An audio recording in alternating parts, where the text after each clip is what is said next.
Jesus, Atos capítulo 27.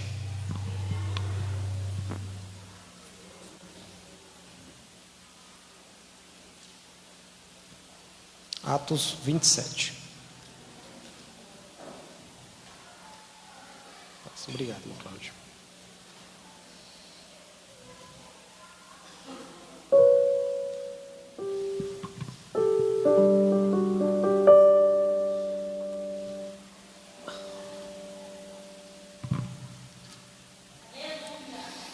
Atos 27, amém?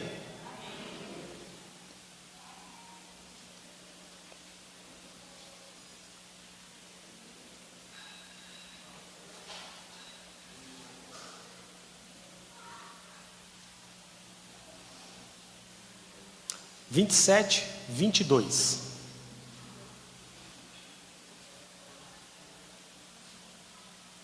Atos 27, 22. Amém? A tradução que eu tenho diz assim, ó: mas agora vos admoesto que tenhais bom ânimo, porque não se perderá a vida de nenhum de vós, mas somente o navio. Porque esta mesma noite o anjo de Deus, de quem eu sou e a quem eu sirvo, esteve comigo, dizendo: Paulo, não temas, importas que seja apresentado a César, e eis que Deus te deu todos quanto navegam contigo. Portanto, ó varões, tende bom ânimo, porque creio em Deus, que há de acontecer assim como me foi dito. Amém? Coloque sua Bíblia sobre o branco, por gentileza. E você que pode, você que quer, aplauda pela palavra do Senhor nesse instante.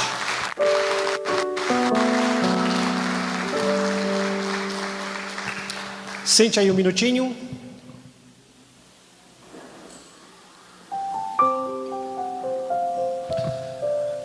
Glória a Deus. Queridos, louvar a Deus pela sua vida que está aqui nessa noite. Você que veio de perto, você que veio de longe, você que veio aí, mas veio para esse domingo, um domingo de bênção, um domingo de vitória, um domingo abençoado ao qual tivemos desse dia. Acredito que você também o teve, independente da correria da semana, do fim de semana e desse dia ainda, quem sabe.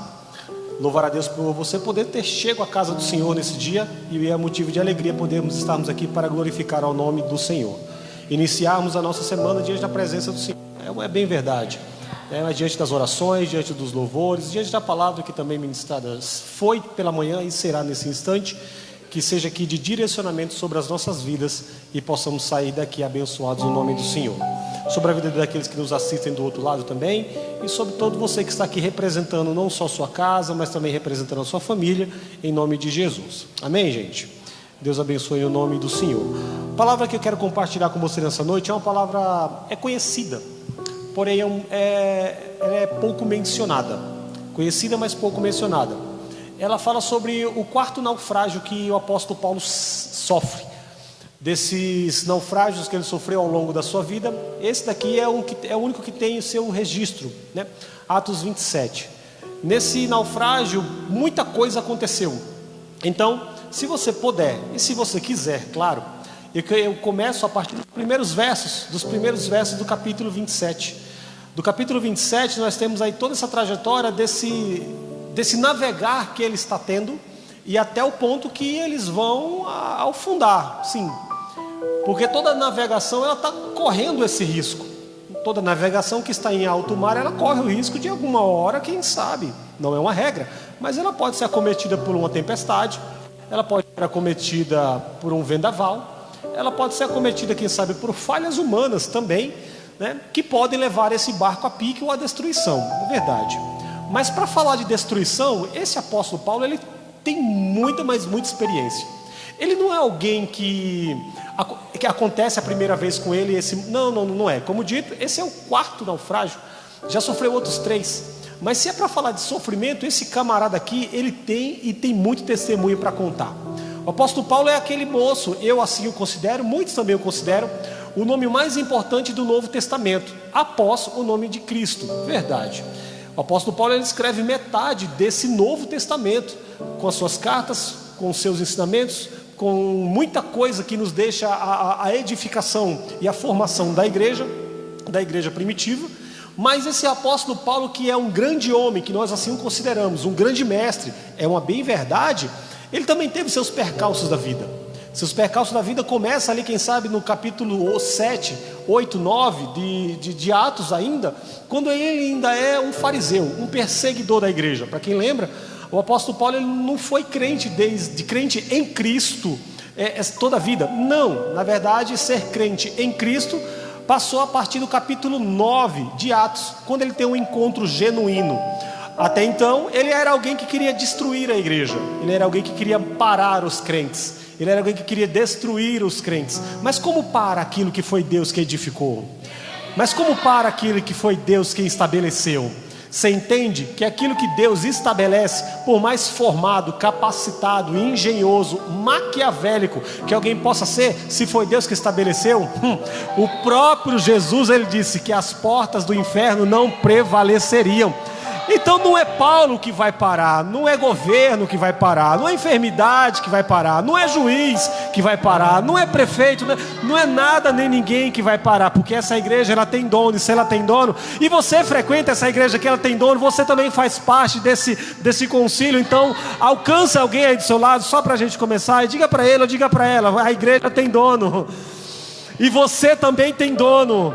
Então é um puro engano do inimigo, é um puro engano do diabo, quando ele se levanta diante da igreja para querer destruir, para querer parar, para querer findar a obra do evangelho, da obra do Senhor, quando o próprio Cristo disse que as portas do inferno não prevaleceriam. Se a porta do inferno não prevaleceria contra a igreja que ele estabeleceu, imagina você, que ele te chamou de filho, imagina você, que ele diz que você é herdeiro, é herança. Sim, algumas pessoas aí já entenderam, e é verdade. Quando nós entendemos que nós somos chamados, somos filhos, somos escolhidos, o diabo ele vai levantar, os opositores vão aparecer, mentirosos vão caluniar, é verdade, mas a igreja continua de pé, a igreja continua caminhando, a igreja continua reunida, e não é nada nem ninguém que vai parar a nossa adoração ao nosso Deus, ao nosso Senhor.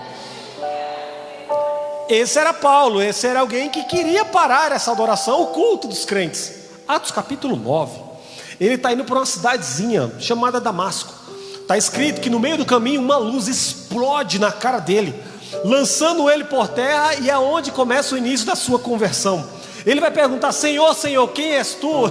E a resposta que vem é: Saulo, Saulo, por que tu me persegues? A partir daquele dia, a vida do apóstolo Paulo, ainda chamado Saulo, começa a ser transformada. Sim, eu sei que eu falo com homens e mulheres aqui nessa noite, que em algum momento tiveram esse encontro e a sua vida começou a dar essa mudança, começou a virar essa chave. Mas eu sei que tem alguns aí que estão dizendo: cadê a minha chave que não virou ainda? Cadê meu momento que não chegou ainda? Calma, seu momento vai chegar, a sua hora vai chegar. O momento que Deus marcou para você, o momento que Deus marcou para mim, para esse irmão que está aí do seu lado, é um momento específico. Alguém já disse, é um velho ditado popular, que Deus tarda, mas não falha. Desculpa, não concordo nada com isso aí, porque eu sei que Deus ele nunca chega atrasado, e muito menos ele é homem para mentir, ou filho do homem para se arrepender. Se ele falou, possa você não acreditar, possa seus familiares não acreditar, mas se foi o céu que prometeu, passa céus, passa terra, mas as suas palavras não caem nenhuma por terra. O apóstolo Paulo, ou melhor ainda, o homem Saulo, quer parar a igreja. A luz explode e para ele primeiro. Então, para todos aqueles que estão querendo parar você, todos aqueles que estão querendo impedir da sua caminhada, fique tranquilo. Se eles querem parar você, Deus para eles primeiro. Se eles querem parar a igreja, Deus para eles primeiro. Se querem parar a sua adoração, o seu louvor, o seu cântico dentro da sua casa, enquanto você lava sua louça, varre sua casa, ou quem sabe está no seu trabalho, fazendo suas atividades, enquanto quiserem parar você, fique tranquilo, Deus tem o poder de parar esses opositores que se levantam. Tem. Esse é Saulo. Saulo, agora convertido, aceita Cristo. Deus em sonho revela um homem, Ananias, para ir até o apóstolo, ou melhor ainda o novo convertido crente Saulo. Aí até ele, para que pudesse impor as mãos sobre ele, para que ele voltasse a ter vista. Por que vista? Porque está escrito que quando a luz explode diante dele, a voz que fala com ele deixa ele cego. Espera aí, quer dizer que Paulo era um camarada estudado, inteligente, com autoridade, porém agora ele se encontra cego. Cego cego a ponto de alguém ter que colocar as mãos sobre eles e orar por ele para que a sua vista voltasse. Quem sabe eu falo com homens e mulheres aqui nessa noite que estão cegos, mas não estou falando fisicamente, não.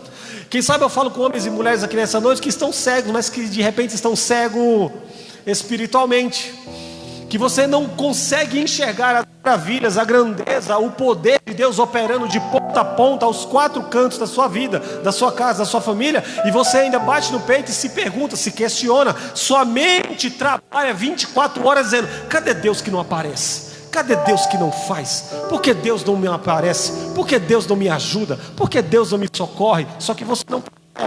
Você, quem sabe, não imagina o tanto de trabalhar de Deus que Ele está fazendo ao seu favor. Mas a nossa visão, ela fica afunilada para aquilo que nós queremos, para aquilo que nós desejamos. E quando Deus não faz da maneira que nós queremos, a primeira coisa que a gente gosta de fazer é colocar a culpa nele. É dizer que Ele esqueceu. Deus não esquece dos seus. Deus não esquece de você. Ele pode não estar falando, mas Ele continua te ouvindo. Ele pode não estar te respondendo, mas Ele continua trabalhando. É verdade. Alguém vai colocar as mãos sobre ele e a vista dele volta. Paulo agora está com a sua vista restaurada, é batizado, e breve, mas muito breve, ele se entrega de corpo, alma e coração ao Evangelho de Cristo, aquele Cristo que aparece com a luz diante dele, e agora ele se torna um pregador, um missionário da obra do Senhor. Incrível. É esse mesmo Paulo que vai começar a padecer pelo amor ao Evangelho, e nunca foi oculto esse sofrimento, porque todo aquele que entra de cabeça na vida do Evangelho, você que um dia bateu no peito e disse: agora eu quero ser crente, não se iluda. Uma hora ou outra essas dores vão te alcançar. Uma hora ou outra essas preocupações vão te alcançar. Uma hora ou outra essas perseguições vão te alcançar. É verdade. O apóstolo Paulo não foi diferente disso. Você não somos diferente disso. Sofrer pelo amor do Evangelho, isso é uma verdade nua e crua. É verdade. O próprio Cristo falou sobre isso, que padeceríamos pelo amor do seu nome. Mas antes de padecer, primeiro ele disse uma coisa muito, mas muito importante. Ele disse: nesse mundo tereis aflições, mas eu venci o mundo. Isso é incrível, isso é maravilhoso. Só que o que me encanta ainda não é só isso, é o que ele fala antes, pastora Kátia. Antes dele dizer que no mundo teríamos aflições e que ele tinha vencido, antes disso ele diz: tendo dito isso, para que em mim vocês tenham paz. Isso eu acho maravilhoso. Antes dele falar que no mundo nós teríamos aflições, primeiro ele vem dizendo: em mim vocês vão achar paz. Eu posso ter tribulações 24 horas por dia, irmão Neis. Eu posso ter perseguições no meu trabalho. Eu posso ter enfermidades que consomem a minha saúde. Eu posso ter tribulações dentro da minha família, dentro da minha casa, e quem sabe até diante do meu ministério. Mas uma coisa é verdade, e ninguém arranca isso do meu coração, e também não posso arrancar do seu também. O que? Independente da tribulação, em Cristo nós temos paz. Posso não ter o carro que eu quero, mas nele eu tenho paz. Posso não ter a casa que eu quero, mas nele eu tenho paz. Posso estar com a minha saúde fragilizada, mas nele eu continuo tendo paz. Porque é uma boa verdade, de repente, olhar para o oposto de tudo isso aqui e se imaginar, pensar: um carro bom, todo mundo quer, uma casa boa, quem não gostaria? Mas do que adianta ter tudo isso e muito mais, e simplesmente não poder ter paz? Ter de tudo isso, mas não ter saúde para desfrutar. Ter de tudo isso, mas não ter a consciência limpa para deitar a cabeça no travesseiro e conseguir dormir. Esse é o apóstolo Paulo, que agora vai começar a sofrer. Esse sofrimento, como dito, nunca foi oculto. O próprio Cristo, o próprio Deus falou para ele. O Ananias se recusa a querer ir lá e colocar a mão para ele em algum momento, mas o próprio Deus disse: ô Ananias, ele é para mim um vaso escolhido. Ele é para mim um vaso escolhido, Ananias. Vai, ora por ele, Ananias, unge ele. E eu acho isso aqui confrontador, porque o próprio Deus continua dizendo, está escrito em Atos 9, ele continua dizendo, e está escrito, e ele diz: porque ele vai saber o quanto ele vai padecer pelo amor do meu nome. Então quer dizer que o sofrimento aqui nunca foi escondido, o sofrimento foi sempre exposto diante dele. Agora eu pergunto para alguns, todos não, pergunto para alguns: vale a pena esse sofrimento? Vale a pena essa perseguição? Vale a pena você sair da sua casa numa noite fria, uma tarde, encaixando já com a noite fria como está, quem sabe uma garoa, veio de longe, veio de perto, quem sabe trabalhou hoje, quem sabe teve que acordar cedo para arrumar casa, fazer comida para parente que veio para te visitar e tudo mais, e foi dando horário, e você disse, está dando horário, eu preciso ir para a igreja, eu preciso buscar a Deus, vocês vão ficar por aí, tudo bem, mas eu sei o meu compromisso, eu vou buscar a Deus. E você, diante de tanta luta, diante de tanta confusão, diante de tanta perseguição, diante de tanto problema que acontece, você ainda tem ânimo para chegar na igreja, levantar a mão e dar glória a Deus. Irmão, parabéns. Isso é sinal de uma coisa, que nada disso aqui te afeta. É sinal de uma coisa, que você, quem sabe, se enquadra, se encaixa nas mesmas palavras que um dia o apóstolo Paulo também disse. Ele disse que nada nem ninguém o separaria do amor de Deus. Isso aqui é maravilhoso. O próprio Deus, quando diz que ele sofreria, e ele mesmo está dizendo: eu posso sofrer, mas eu não largo esse Cristo. Eu posso até sofrer, mas eu não abro mão desse chamado que ele tem sobre a minha vida. Não abro, porque eu sei padecer, eu sei ter em abastança, e também sei estar suprido. Uma coisa é verdade: nem o céu, nem a terra, nem a profundidade, nem os anjos, nem principados, nada nem ninguém me separa do amor de Deus. Sabe a verdade que Paulo está dizendo aqui? Eu sei que eu vou sofrer, mas eu sei quem foi que me chamou. Eu sei quem foi que me chamou. É esse Paulo. É esse Paulo que começa a pregar, que começa a ensinar. E claro, ele não era alguém indouto, não, ele era um cara extremamente inteligente. Estudou aos pés de um grande mestre da sua época, um moço chamado doutor Gamaliel, um doutor da lei. Então de Bíblia ele conhece muito. Só que agora ele não tem só a palavra, a lei, agora ele tem a graça através de Cristo. E ele vai assim alcançar a vida de outros através das igrejas que ele começa a plantar. Paulo se torna um dos maiores missionários que já existiu, e eu posso dizer, e não tem problema nenhum, o maior missionário da igreja primitiva, é verdade. Ele planta suas igrejas, e as igrejas, nas cartas que nós vemos problemas dos de mais diversos, mas também ensinamentos poderosos e profundos. Só que tem um problema. O apóstolo Paulo, quando ele começa a pregar, a ensinar, a curar, a exortar, a transformar vidas através do evangelho de Cristo, os opositores aparecem.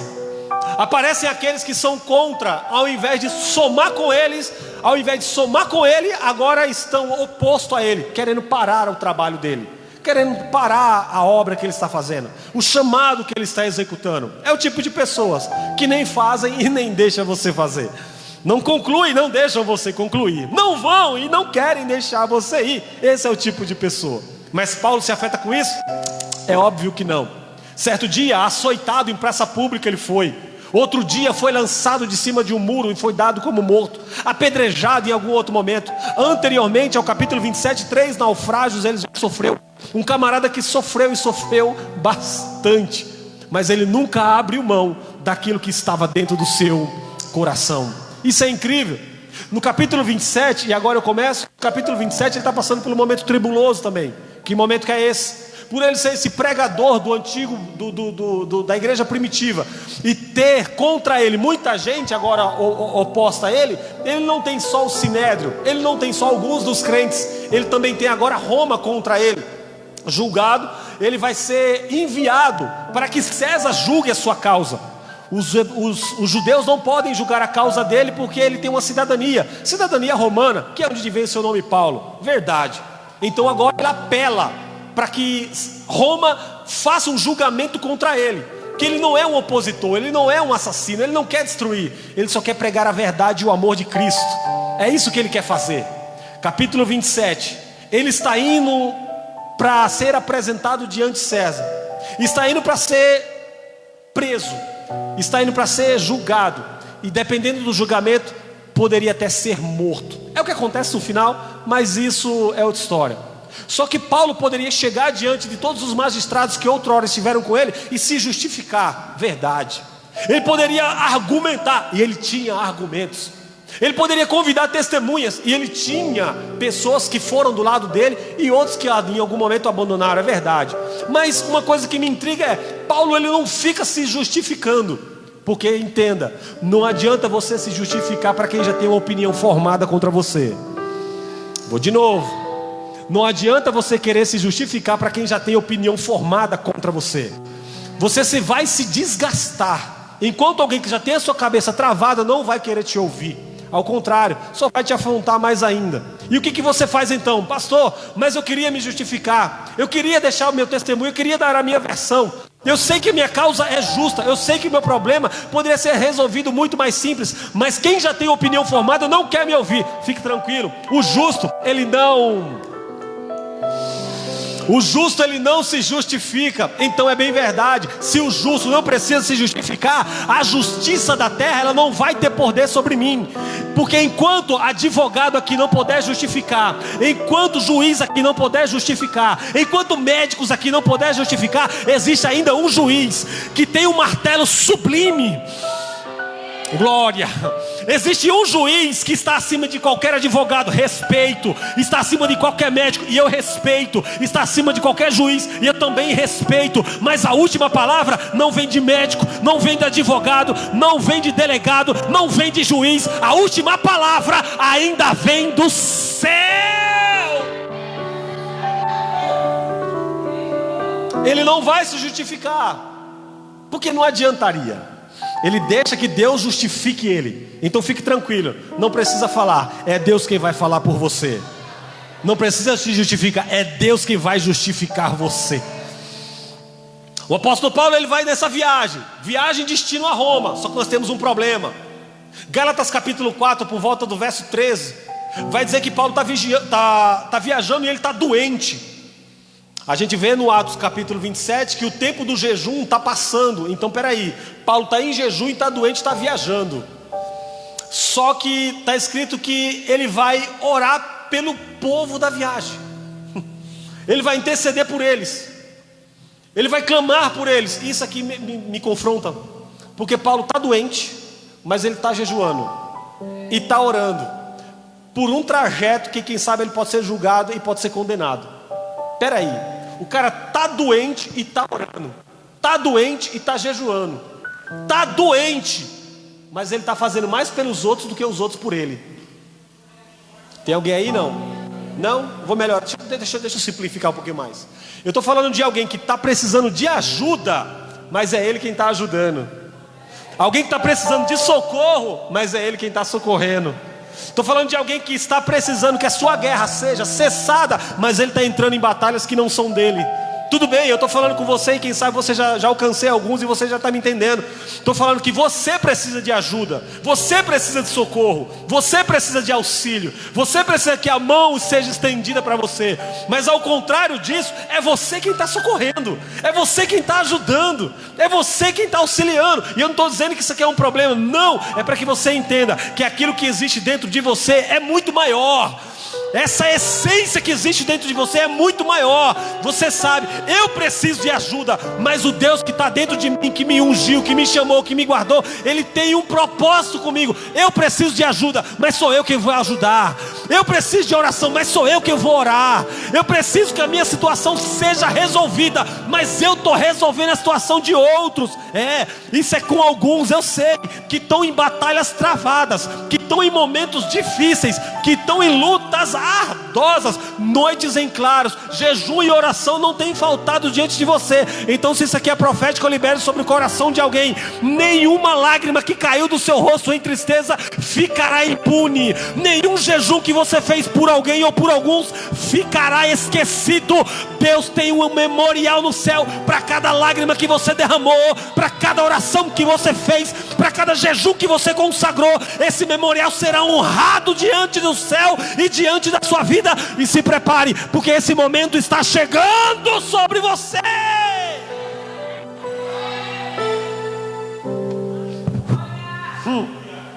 Paulo, ele vai orar precisando de oração, ele vai ajudar precisando de ajuda. 27, verso de número 4, para quem me acompanha, 27, verso de número 4, está escrito: partindo dali fomos navegando abaixo de Chipre, porque os ventos eram contrários. E o verso 5 começa dizendo: e tendo atravessado o mar longo da Sicília, e Panfilha, chegamos a Mirra, na Lícia. Então peraí, verso 4 e 5 tem algumas chaves aqui. Eu digo chaves, não é sair do seu bolso não, tá bom? Falo chaves espirituais, pelo poder da palavra. Como? Está escrito que eles começaram a navegar, porém, final do verso 4, os ventos eram contrários. Estão navegando, mas os ventos são contrários. Mas o verso 5 começa exatamente assim, ó, e tendo atravessado. Não, os ventos eram contrários, mas mesmo com o vento contrário, eles... Você percebe que não é porque o vento é contrário que a direção pode estar errada? Geralmente, vento contrário é prova que você está na direção. O vento é contrário para quê, irmão Ney? Para me fazer voltar, é óbvio. O vento é contrário para me fazer retroceder, para que eu possa abandonar, para que eu possa abrir mão, para que eu possa largar. Então isso aqui é prova, pelo menos para mim, não sei para alguns aí, que vento contrário não é porque eu estou na direção errada. Vento contrário é só para fazer eu voltar, porque eu estou na direção certa. Você percebe que esse vendaval que se levantou diante da sua vida, esse vendaval, não, melhor, deixa eu melhorar, só trazer a memória. Assim como Jeremias certa vez ele disse: trago à memória aquilo que me traz esperança. Então escute isso. Quem sabe em algum momento você passou por um... Quem já passou por um vendaval? Que terrível, gente, deixa eu ver. Levanta a mão, vamos ver. Aí, ó, tem um bocado de gente aí. Aquele vendaval que você disse: meu Deus, não vou aguentar não. Não vou, não. Dessa eu não escapo. Minha família agora acaba. Saúde, naquela mesa de cirurgia eu sei que eu entro, eu sei que eu não saio. Eu sei que eu entro naquela sala, eu sei que eu não saio mais. Prova terrível, vendaval. Mas era um vendaval contrário e você conseguiu vencer, sim ou não? Conseguiu vencer. Então, ao final desse vento contrário, claro, eu comento com alguns que você me entende e você tem um belo testemunho para contar. Meu irmão, teve uma certa época que eu passei um vendaval, mas o vendaval veio dos 4 cantos. Era na casa, na família, no trabalho, na saúde, em tudo quanto era área. Mas no final, Deus me deu uma grande vitória. Só para eu ter certeza, teve alguém que passou algum momento desse? Teve alguém? Ó, teve alguns aí. Então você percebe que o vento contrário não é para matar, é só para fazer você retroceder, porque lá na frente Deus já preparou algo. Então quando o vento, quanto maior for o vento, eu sei, é jargão de pregador e a gente gosta, mas eu vou tomar isso como palavra profética. Quanto maior for o vento, ó, Samanta já está com a mão levantada, ela é maluca. Só pode ser maluca. Quanto maior... Não, agora eu desisti, vou desistir disso. Agarra a mão de alguém aí, vai, me ajuda, só se você puder e quiser. Diz para ele, quanto maior for o vento. Dá para melhorar só mais 10 centavos, vai de novo. Quanto maior for o vento, maior será a vitória de Deus na sua vida.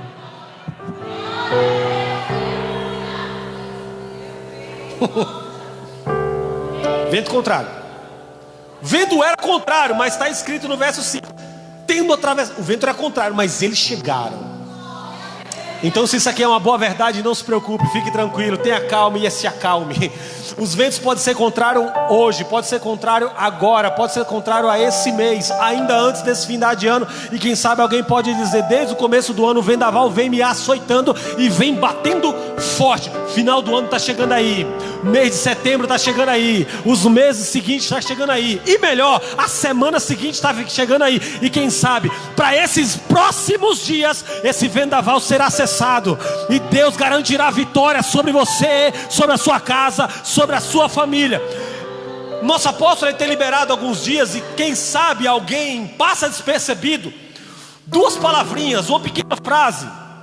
2 palavrinhas, uma pequena frase. Ele tem liberado, de repente pode passar despercebido com alguns, mas ele vem liberando. E para quem tem a sua percepção mais afiada, em alguns dias ele diz: é tempo de boas navegações. Então mesmo que o tempo seja ruim, mesmo que o mar esteja revolto, mesmo que o vento seja contrário, mesmo que a navegação pode estar hoje, atribulada, eu sei que o capitão desse barco não vai deixar. Então se a tribulação da navegação no meu pensamento é de destruição, a boa navegação vem de onde? Do capitão que já está nesse barco. Então fique tranquilo que você tem um capitão que... oh glória! Verso 10. O barco sai, navegação, vento contrário, só que eles chegam até uma determinada região. Vão chegar a essa determinada região para poder se organizar para continuar a navegação. Só que quando eles vão se organizar para sair de novo, verso 10, dizendo-lhes: varões, vejo que a navegação há de ser incômoda, com muito dano, não só para o navio e a carga, mas também para as nossas vidas. Escute, o que está acontecendo agora? Depois do vento contrário, eles chegam a determinada região e se preparam para continuar a navegação. Quando eles vão se preparar para continuar a navegação, Paulo toma a palavra e diz: gente, rapidinho aqui, gente, deixa eu falar um negócio para vocês. Essa viagem não vai ser fácil não. Essa viagem vai ser tribulosa. Essa viagem vai ser sofrida. Essa viagem vai ser tão pesada, mas ser tão pesada que vai sofrer barco, vai sofrer a carga e até a gente vai sofrer também. Gente, escuta uma coisa: essa navegação vai ser tribulosa, não vai dar certo. Verso 11: mas o centurião cria mais no piloto e no mestre do que dizia Paulo. Tudo bem. A princípio aqui nós temos alguém que conhece de barco. Nós temos o centurião, nós temos o mestre do navio, o capitão. Nós temos alguém que conhece de barco. Nós temos alguém aqui que conhece de navegação. Nós temos aqui alguém aqui que conhece de mapa, que consegue olhar para as estrelas e achar direcionamento. Esse é o capitão. Esse, quem sabe, é o centurião. E aqui está escrito, você me acompanha: mas o centurião cria mais no piloto e no mestre do que no que Paulo dizia. Então, o que nós temos aqui? Um diálogo que está implícito, uma discussão que está implícita. Como? Paulo está dizendo: a navegação não vai dar certo, tribulação vai vir pegar nós aí, o negócio vai ser feio, vai sofrer barco, vai sofrer carga, vai sofrer a gente. Nesse diálogo implícito, o que nós temos? Quem sabe do outro lado nós temos do mestre, do capitão, dizendo: olha, você entende do que é Bíblia, você entende do que é lei, você entende desse negócio, desse evangelho. De navio, entendo eu. De barco, entendo eu. É o que está escrito: o centurião cria mais no mestre do que no que Paulo dizia. Isso aqui é confrontoso, porque aqui nós temos um homem de Deus dando um recado. Nós temos um homem de Deus dando um ensinamento, dando um alerta. E claro, os homens de Deus hoje em dia estão perdendo, parece que, seu valor. Muitos deles são aqueles que são taxados, e são taxados como chacota. Homens de Deus aí que infelizmente tiveram suas quedas, e você conhece, já viu muita coisa desse tipo. Mas eu falo com homens de Deus e mulheres de Deus dentro da sua própria casa, da sua própria embarcação. Claro, você que é um homem de Deus, uma mulher de Deus, quantas foram as vezes que você disse: olha, não faz porque vai dar errado. Não vai porque vai dar errado. Pai e mãe, cadê os pais e as mães aqui? Deixa eu ver. Quantas foram as vezes que você falou pro seu filho: não vai, tô com pressentimento, e o filho lá do outro lado: olha só, mãe, você cheio de pensamento negativo. Quebraram a cara por algum motivo. Alguém já passou por isso? Alguém? Alguns aí? Tudo bem. O pai e a mãe falam: não compra, não faz, não vai. Conselho que ele está dando, mas parece que o conselho do pai e da mãe vai por água abaixo, vai pelo ralo. Alguém me entende? Diga amém. Então o exemplo é fácil de se entender. Estou falando sobre o pai e a mãe. Aqui estou falando sobre o homem de Deus, que está dando um recado sobre algo que vai dar errado. Só que o povo está dizendo: para de besteira. Aqui a gente sabe como é que faz. Aqui a gente tem técnica. Aqui a gente tem perícia. Aqui a gente tem experiência. Pois é, conhecem de barco, conhece de navegação, conhece de água e conhece das estrelas. Só que do céu, pelo lado de dentro, tem um moço aqui que conhece muito mais. Tem alguém aqui que tem intimidade com o céu.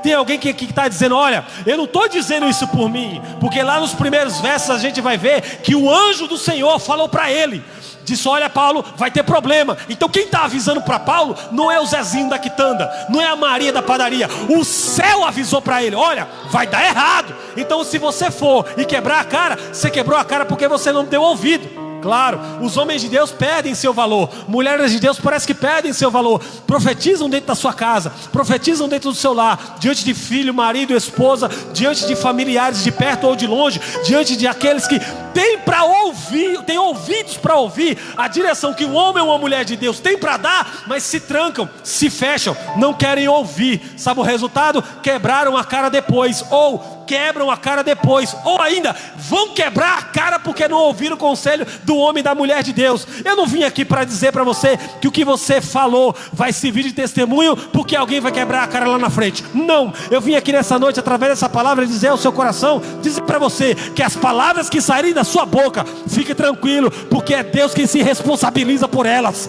Fique tranquila, porque é Deus quem vai honrar cada uma delas. Você fala o que Deus manda, você profetiza aquilo que está no seu coração acerca do Espírito que te impulsionou a profetizar. Então fique tranquilo, é você falando aqui e Deus cumprindo no outro dia. Você, oh, glória! Alcança alguém do seu lado, diz para ele, diz para ela: tu é profeta, irmão. Tu é profeta, irmã. Então fica tranquilo. Fala para ele: fica tranquilo. Deus vai honrar cada uma das suas palavras. Vai honrar cada uma das suas palavras. Vai.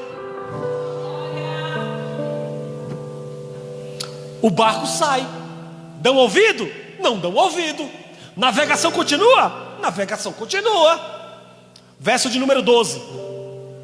E como aquele porto não era cômodo para invernar, os mais deles foram parecer que se partisse dali para ver se podiam chegar a Fênix, que é um porto de Creta.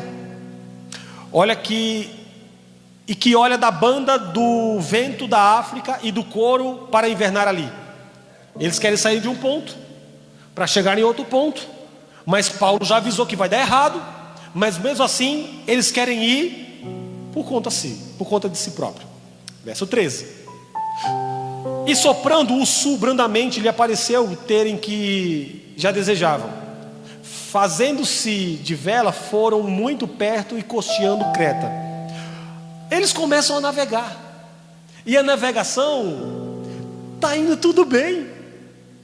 Parece que agora seria um motivo para o mestre, o centurião, chegar para Paulo e falar: olha, você não falou que ia dar errado? E o céu como está limpo.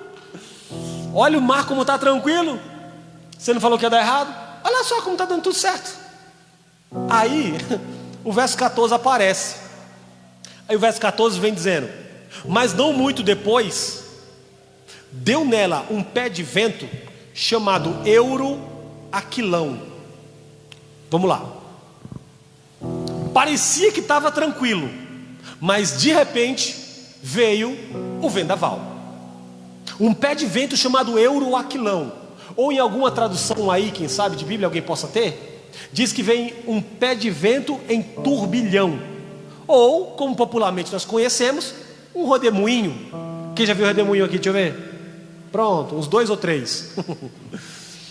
Então, como que vira um turbilhão? Como que faz um redemoinho? Simples.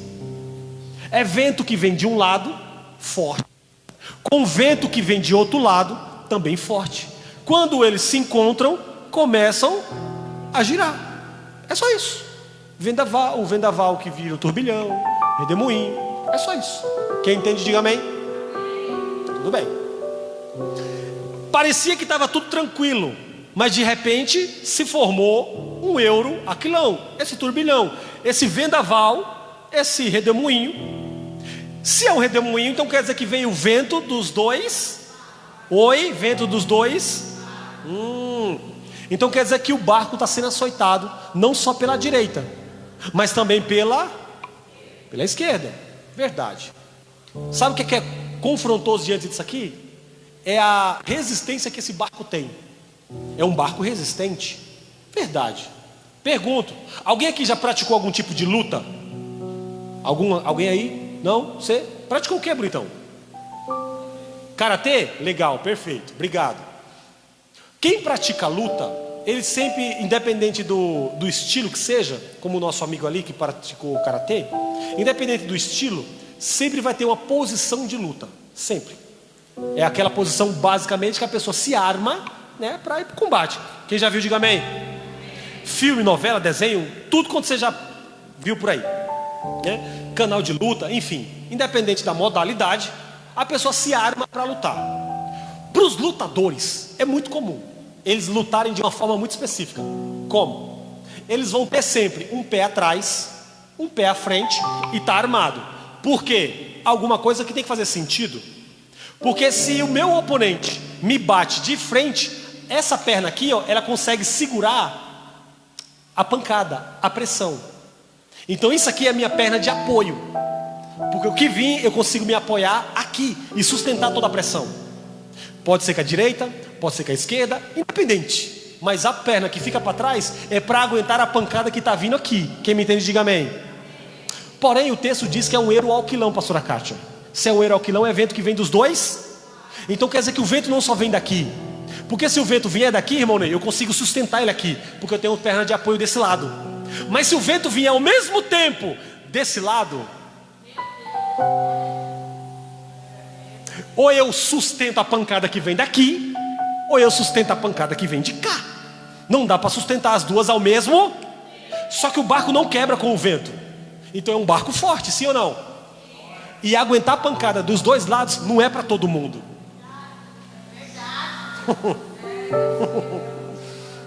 Ou você acha que você está de pé ainda por quê? Você acha que você está vivo por quê? Porque você aprendeu a suportar pancada dos quatro lados. É da direita, da esquerda, de frente, de trás, por cima, por baixo, de onde for. Você aprendeu a suportar pancada por todos os lados. É por isso que você está de pé. Aí agora vem um confronto, sabe qual? É alguém olhar para alguém como você, que sofre tanto, apanha tanto, de todos os lados, e ainda continuar de pé. Agarra a mão de alguém que está do seu lado e fala para ele, você é mais forte do que você imagina.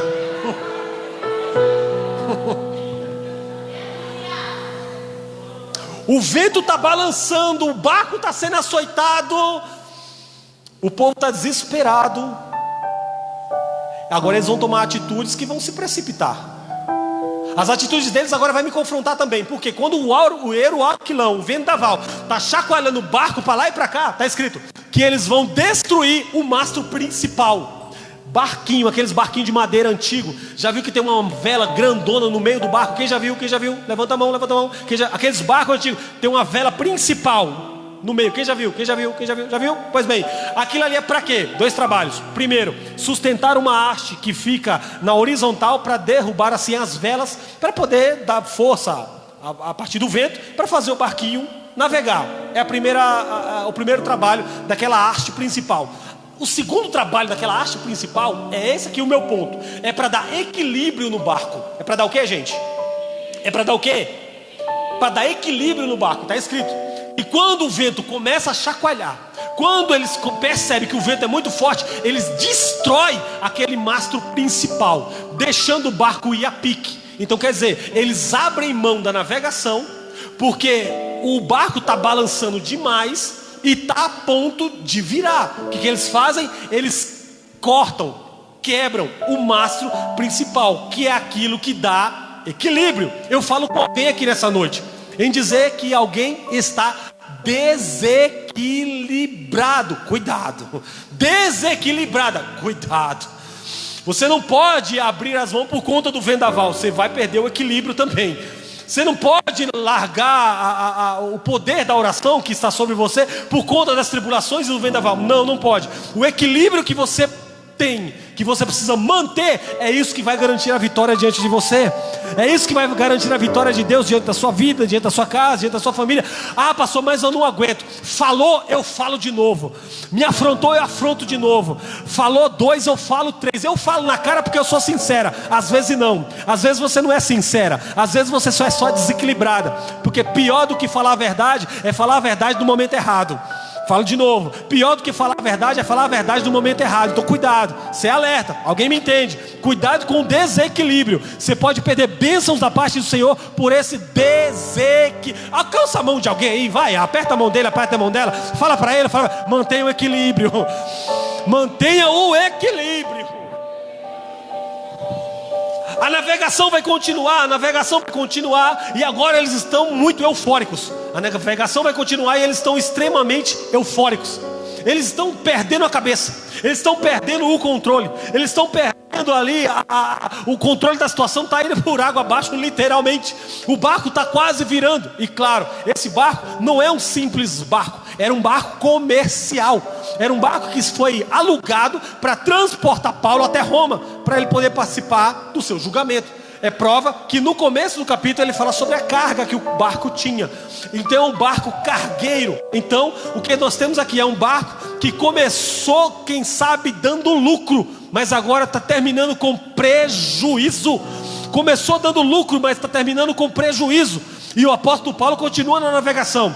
O prejuízo está não só pela carga, não só pelo barco, e o risco também vem. O risco vem do prejuízo pelas vidas.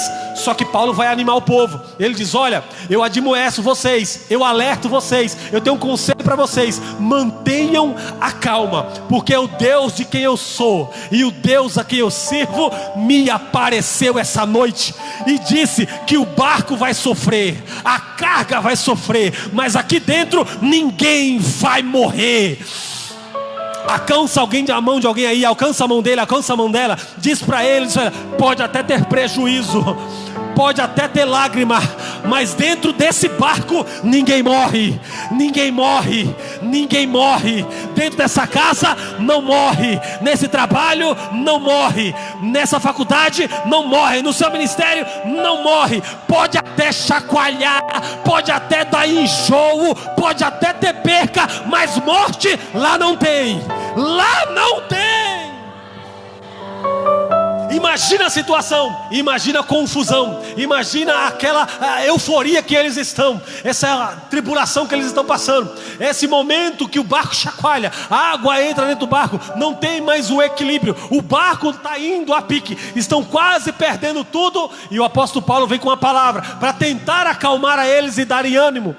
Como foi na primeira vez, na segunda é igual. Não dão ouvido para eles, só que a situação aumenta, problema aumenta, tribulação aumenta, problema aumenta, e agora eles perdem o controle. Perdendo o controle, eles abrem mão do barco, e agora eles estão deixando acontecer. O que acontecer está valendo, o que acontecer está resolvido. E agora eles abrem a mão do barco, o barco fica a pique, fica navegando por si só, açoitado pelas ondas, chacoalhado pelo vento, e o apóstolo Paulo dando conselhos, e eles não querem ouvir. Eu imagina a situação dentro daquele barco, imagina a situação dentro daquele barco. É claro, existe uma hierarquia dentro do barco, existe capitão, existe tenentes e existe os marinheiros. Alguém olhando para o outro e dizendo: opa, o capitão, o tenente, os marinheiros como é que estão? Guardando a carga? Estão vendo as avarias que estão tendo no barco, estão vendo as avarias que tem no navio, estão vendo os defeitos, estão vendo as fissuras, estão vendo as brechas, estão consertando.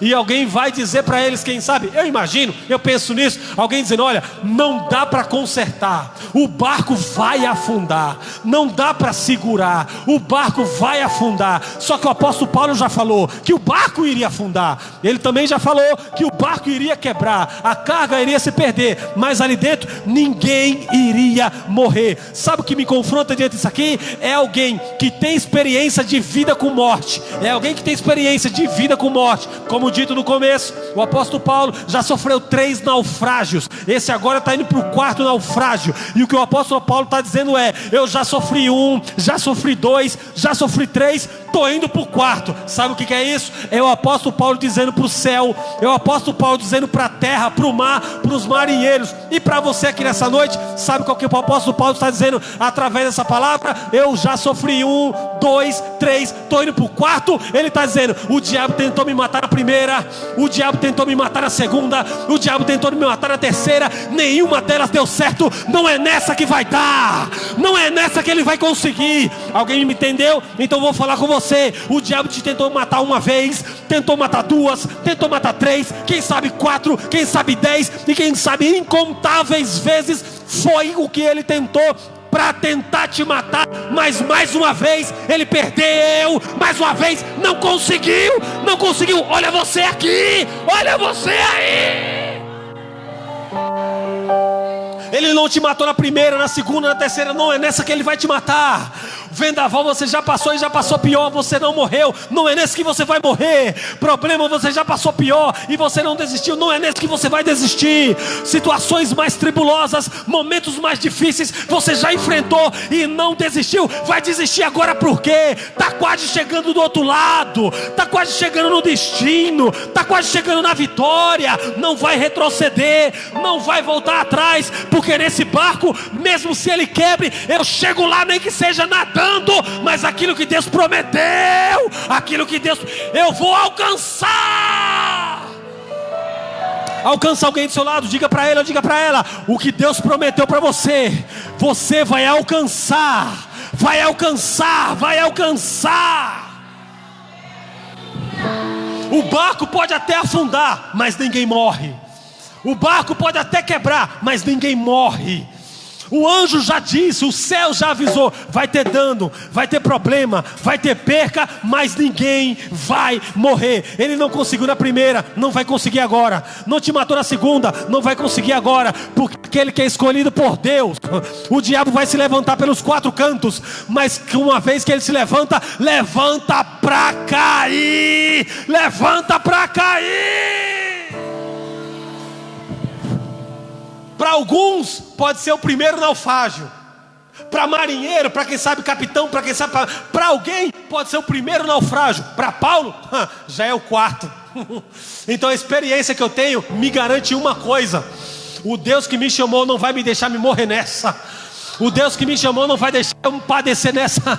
Não vai, porque o mesmo Deus que foi comigo lá atrás, na primeira, o Deus que foi comigo lá atrás na segunda, o Deus que foi comigo lá atrás na terceira, melhor, o Deus que foi com você naquele livramento da estrada, o Deus que foi com você no livramento na mesa da cirurgia, o Deus que foi com você no livramento naquela rua escura, esquisita, o mesmo Deus que foi com você naquele livramento de assalto, naquele livramento do acidente, naquele livramento que você poderia ter perdido a sua vida, o mesmo Deus que não deixou você ir embora, morrer no período de pandemia, é o mesmo Deus que vai te garantir vitória hoje, vai garantir amanhã, vai garantir, glória.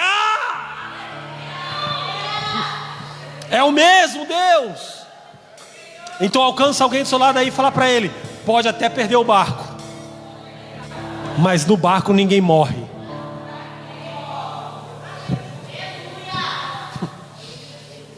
O que nós mais queremos sim é que o nosso barco navegue em águas tranquilas. Creio nisso. Com o poder da palavra profética, acredito nisso. Navegar em águas tranquilas, podermos chegar do outro lado, cantar igual o salmista, deitado em verdes pastos, guia-me mansamente pelas águas tranquilas. É maravilhoso. Mas geralmente a gente se depara com o Salmo 40. Geralmente a gente se depara com o Salmo 46 de guerra, e a gente apela para um 70, apressa-te. Mas na verdade o que a gente esquece, ou pelo menos o que alguns esquecem, é que o Deus que estava no controle, Ele continua no controle. História antiga. O pessoal vai viajar de avião, entra dentro do avião, e quando entra no avião, todo mundo encontrando ali seus lugares, tem um menininho na primeira fila, deitado no chão, desenhando no caderno, rabiscando, pintando. Vem-se a aeromoça, dá-se as instruções, o avião vai decolar, o menino senta na cadeira, o avião decola, está em trajeto. O menino sai do cinto, volta para o chão, para o piso do avião e volta a desenhar. no meio do trajeto, uma turbulência, avião chacoalhando, pessoas desesperando, aquela confusão, aquela tribulação, e um casal que estava bem do lado, o avião chacoalhando, e o menino deitado no chão desenhando. Chegam para o menino e falam: menino, vem para a cadeira, coloca o cinto, olha a turbulência. Você não está com medo? Está todo mundo apavorado, e você não está com medo? Aí o menino responde: tô não. Eu falei: por que você não está com medo? Porque meu pai é o piloto.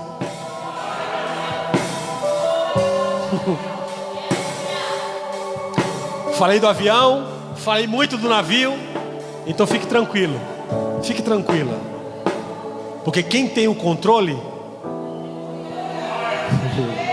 aleluia. Eu posso ter recurso, eu posso ter força, eu posso ter influência, eu posso ter amigos, eu só não posso, porque no dia que eu disser que eu tenho o controle, Deus diz: ah é? Você tem o controle? Então vai, bobo, vai, boba. Resultado é dar com a cara na parede.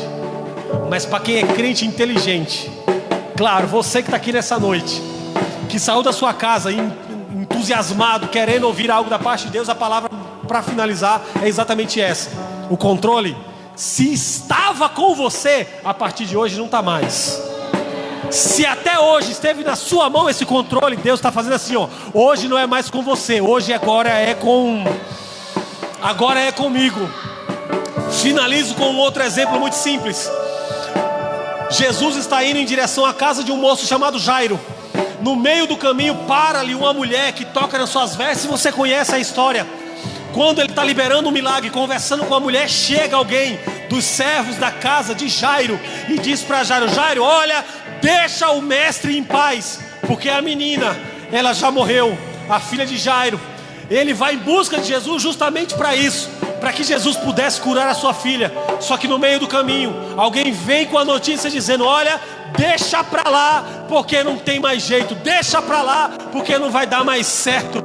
Jairo não responde nada, a Bíblia não comenta sobre nada, mas eu como pai, ou você como pai, você como mãe, imagina a situação que você ficaria. Você correndo atrás da ajuda, atrás do socorro, atrás da solução, e você achou alguém que pode solucionar, só que de repente essa pessoa parou por algum momento e de repente está liberando um milagre sobre a vida de alguém. Você está ansioso pelo seu milagre, o seu milagre na sua casa, seu filho, sua filha, você está precisando. Jairo está ansioso pelo seu milagre, mas enquanto ele está ansioso, Jesus parou para liberar o milagre sobre a vida de alguém. E é nesse momento que alguém chega e diz: ô Jairo, deixa para lá, não adianta mais. A frustração tomaria conta dele, a frustração tomaria conta de mim. Eu acredito que a frustração tomaria conta de você também. Mas Jairo não responde nada. E ao momento que a tribulação vem tomar conta da vida de Jairo, quem aparece na história é Jesus, olhando para Jairo e dizendo para ele: ô Jairo, crê somente. Ô Jairo, crê somente. Que é isso? Enquanto Jairo queria que Jesus fosse na casa dele curar uma enfermidade, problema agravou, menina morreu.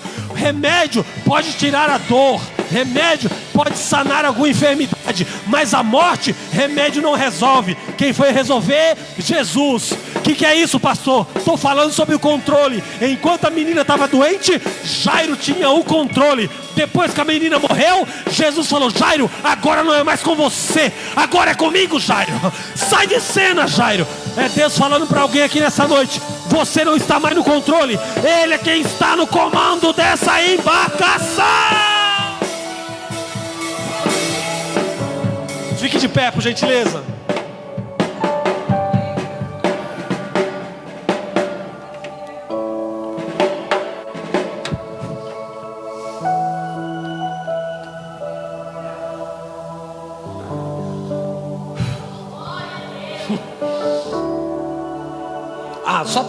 Só para ficar com aquele climinha bem ameno, pergunta para alguém, pergunta aí, como é que está a sua embarcação?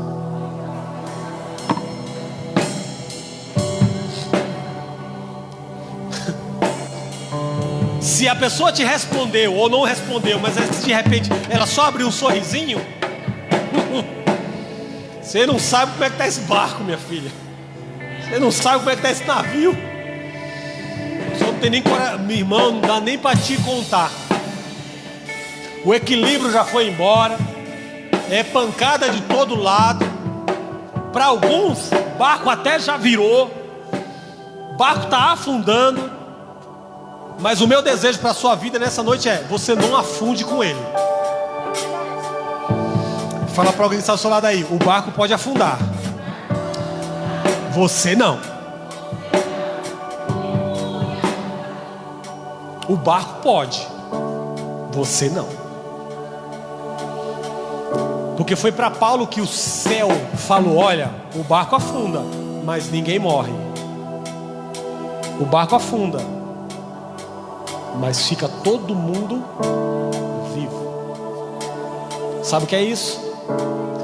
Era o céu falando para Paulo: Paulo, essa estrutura aqui, ó, ela pode se desfazer, mas a história, ela continua. Não? Finalizei, é a última.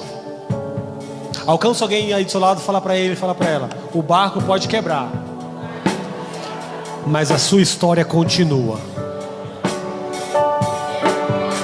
Você acha que a sua história vai ser de um barco quebrado? Não, não vai. Meu moço, às vezes ele vem aqui na terça-feira, Kelvin. Um dia fazíamos aqui os cultos proféticos de janeiro. Os cultos proféticos do começo de janeiro. E foi aberta a oportunidade para ele. Era por volta do dia 8, dia 10 de janeiro mais ou menos. Não foi desse ano, já tem um tempo já, tá bom? Faz tempo. Tem uns 3, 4 anos eu acho. Foi aberto momento de testemunho. E no testemunho que ele veio contar, ele falou: meu ano começou um pouco atribulado. Dia 3 de janeiro eu tive um infarto. Fui parar no hospital, UTI, aquela confusão inteira. Mas já era dia 8, dia 10 mais ou menos. Foi sanado o problema e ele já estava em casa de volta. Veio para a igreja. Quando eu voltei ao meu trabalho para justificativos, o pessoal falou: rapaz, dia 3 de janeiro o ano já começou ruim para você, né? Tu quase morreu, moço. Ele falou: não, o ano começou excelente, porque eu não quase morri, eu sobrevivi. Então meu ano começou excelente. Que esse seja o dia que o controle que estava nas suas mãos passa para a mão do nosso Senhor Jesus. E que você possa ter boas navegações diante da sua vida, da sua casa, da sua família. É o meu desejo e eu acredito que isso virá com muito peso sobre você. Você que acredita nisso, levante suas mãos aos céus, glorifique ao Senhor com alegria, aplauda Ele em nome de Jesus.